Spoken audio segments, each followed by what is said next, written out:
De la nouvelle société à la société de compétences. Deux visions politiques séparées par 14 réformes en l'espace de 50 ans.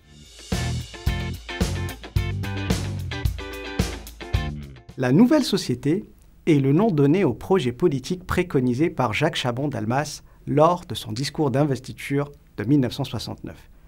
Il appelait à libérer les initiatives dans une société bloquée par un État tentaculaire. Tous les acteurs économiques et sociaux ont été invités à participer à cette nouvelle obligation nationale que constitue la formation continue et l'éducation permanente. D'abord, avec la loi Delors de 1971, les partenaires sociaux se sont saisis de ce thème par la négociation collective. Puis, une décennie plus tard, les régions entrent en scène dans le cadre de la décentralisation. L'État n'est donc plus seul aux commandes et, s'il reste maître du jeu, la question de la gouvernance devient centrale en matière de formation professionnelle.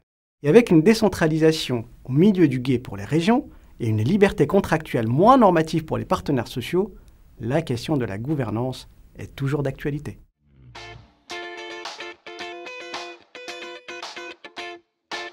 La société de compétences est une expression que l'on retrouve dans le titre 1 de la loi Pénicaud de 2018. Cette dernière réforme porte une vision pragmatique de la formation professionnelle. Elle l'a réduit à son caractère instrumental, à savoir l'acquisition de compétences requises pour l'exercice du travail. Il faut dire que la notion de compétence s'est progressivement imposée dans le discours politique et managérial depuis une vingtaine d'années. La consécration de la notion de certification professionnelle intervient en 2002 avec l'instauration du RNCP, le Répertoire national des certifications professionnelles.